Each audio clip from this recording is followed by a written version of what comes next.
الوداع جناب قاضی فائز عیسیٰ، خوش آمدید صاحب مسند جناب یحییٰ آفریدی۔ قاضی فائز عیسیٰ کا دور تاریخ کے کنٹروورشل ترین ادوار میں سے ایک ہے، لیکن اس سے پہلے قاضی فائز عیسیٰ کے بارے میں یہ کہا جاتا تھا کہ قاضی فائز عیسیٰ جمہوریت کے لیے آہنی دیوار ثابت ہوں گے، لیکن قاضی فائز عیسیٰ تو ریت کی دیوار بھی ثابت نہیں ہوئے۔ اگر قاضی فائز عیسیٰ کے بارے میں بات کریں تو انسانی حقوق کی سنگین خلاف ورزیاں، اپنے ہی ججز کو ڈرانا دھمکانا اور بیگم کا ناجائز طریقہ پر ان کی تمام جو سروسز ہیں اس پر اثر انداز ہونا، وہ برائیاں ہیں جو جسٹس قاضی فائز عیسیٰ کے ساتھ منسوب ہیں۔ اسی کے ساتھ ساتھ پاکستان تحریک انصاف پر ظلم ہوتا رہا، پاکستان تحریک انصاف کی خواتین کو برہنہ کیا گیا، چادر و چار دیواری کا تقدس پامال کیا گیا، انسانی حقوق کو مکمل طور پر بھلا دیا گیا اور کانسٹیٹیوشنل رائٹس جو آپ کا کانسٹیٹیوشن دیتا ہے اس کو پیروں تلے روندا گیا، لیکن قاضی فائز عیسیٰ خاموش تماشائی بنے رہے۔ فرق یہ ہے کہ پاکستان تحریک انصاف ہے، قاضی فائز عیسیٰ آج کے بعد رہیں گے۔ جی ہاں، قاضی فائز عیسیٰ کا فل کورٹ ریفرنس کے بعد جو اشاعیہ دیا گیا اس کے بعد ان کا دور ختم ہو چکا ہے، اور قاضی فائز عیسیٰ نے اپنے دور میں بہت سارے اپس اینڈ ڈاؤن دیکھے، ان تمام کے بارے میں گفتگو کریں گے۔ قاضی فائز عیسیٰ نے اپنے کون سے ایسے محسن تھے جس کو آتے ہی اپنے اقتدار میں سب سے پہلے ڈرون ڈالا، اور وہ کون سے جج ایسے تھے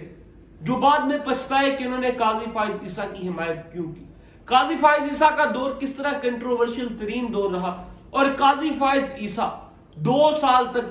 اپنی چیمبر تک محدود کیوں رہے، آخر یہ وجہ کیا بنی، ان تمام چیزوں پر آج ہم گفتگو کریں گے۔ اور اسی کے ساتھ ساتھ ہم ڈسکشن کریں گے کہ قاضی فائز عیسیٰ کی بیگم ایک فیصلے پر اتنی اثر انداز ہوئی کہ وہ خود چل کر جج کے گھر چلی گئی۔ وہ فیصلہ آخر کس کا تھا،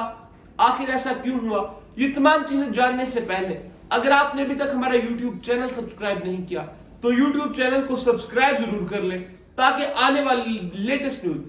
سب سے پہلے آپ تک پہنچے۔ اگر سب سے پہلے بات کریں قاضی فائز عیسیٰ صاحب کے ابتدائی دور کی، تو قاضی فائز عیسیٰ جب کوئٹہ ہائی کورٹ میں تھے تو یہ سمجھا جاتا تھا کہ قاضی فائز عیسیٰ سب سے زیادہ جمہوری جج ہیں، اور قاضی فائز عیسیٰ جمہوریت کے لیے جو ہے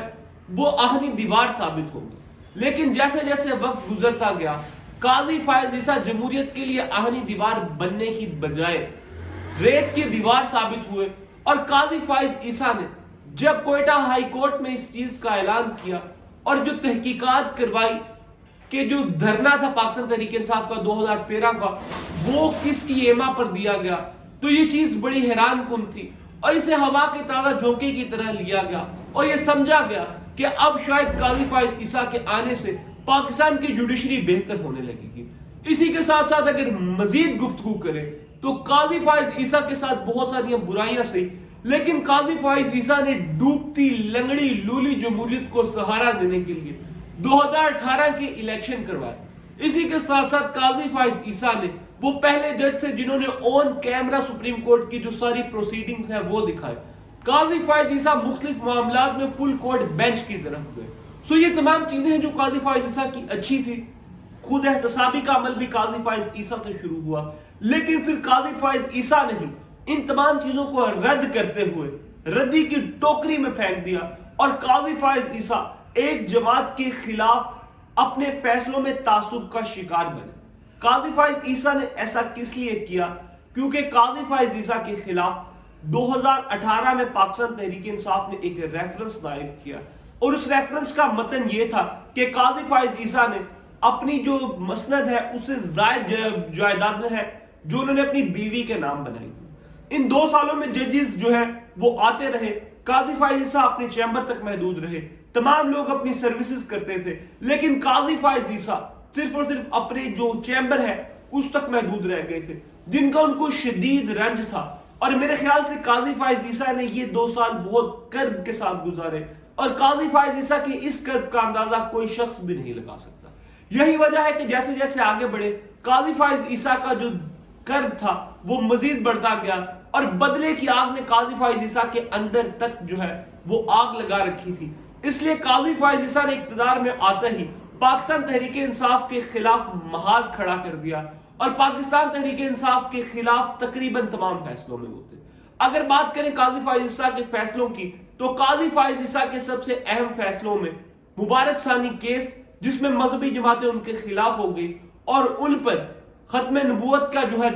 دعوے دار ہیں جو ان کی طرف سے غدار کا لیبل لگایا گیا، اور 2024 کا بلے کا نشان لے جانے والا فیصلہ قاضی صاحب کے متنازع ترین فیصلوں میں سے ایک تھا۔ اسی کے ساتھ ساتھ اگر فردر بات کریں تو پاکستان تحریک انصاف کی مخصوص نشستوں پر قاضی فائز عیسیٰ کا جو سٹانس تھا وہ بڑا مضبوط تھا، اور انہوں نے لکھ کر جوڈیشری کو کہا کہ آپ اس فیصلے پر جو ہے کسی طور بھی عمل نہ کریں، جس کا ابھی تک کسی قسم کا کوئی عمل جو ہے وہ نہیں ہوا۔ اسی طرح آرڈیننس میں ترمیم اور اسی طرح 26ویں آئینی ترمیم پاس کروانے میں بھی قاضی فائز عیسیٰ صاحب کا بہت اہم ہاتھ ہے۔ ان تمام چیزوں کو دیکھتے ہوئے قاضی فائز عیسیٰ کا جو کردار ہے پاکستان کی جوڈیشری میں بہت کنٹروورشل ہے، اور آنے والے چیف جسٹس جناب یحییٰ فریدی صاحب کو قاضی فائز عیسیٰ کے سیاسی کردار سے معلوم ہونا چاہیے کہ وہ کسی قسم کی کنٹروورسی کا حصہ نہ بنے، کیونکہ جوڈیشری ہی ایک ایسا پلیٹ فارم ہے جہاں پر لوگ اکٹھے ہوتے ہیں۔ آپ کو یہ چیز جان کر شدید حیرت ہوگی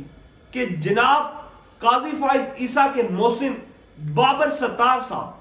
جنہوں نے قاضی فائز عیسیٰ کا تب ساتھ دیا بطور وکیل، انہوں نے ٹیکنیکل ترین جو ایشوز تھے اس پر بحث کی جب قاضی فائز عیسیٰ اپنے چیمبر تک محدود تھے اور قاضی فائز عیسیٰ کے خلاف ریفرنس دائر کیا گیا تھا۔ تب تک بابر ستار جج نہیں بنے تھے۔ جب بابر ستار جج بنے تو بابر ستار کے جج بننے کے بعد قاضی فائز عیسیٰ کے جو ہے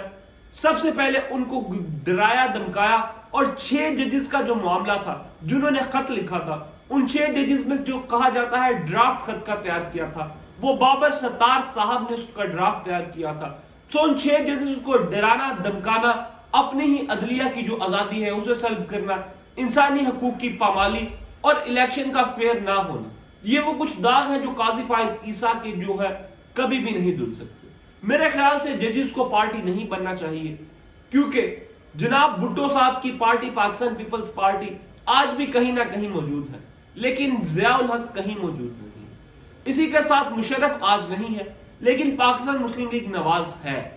اسی کے ساتھ ساتھ پاکستان تحریک انصاف ہے، جسٹس قاضی فائز عیسیٰ تھے۔ میرے خیال سے ان تمام چیزوں کو دیکھتے ہوئے قاضی فائز عیسیٰ اور ایسے ججز کو بہت زیادہ جو ہے اپنے احتیاط برتنی چاہیے۔ آپ کس بارے میں کیا رائے ہے؟ کمنٹ سیکشن میں ضرور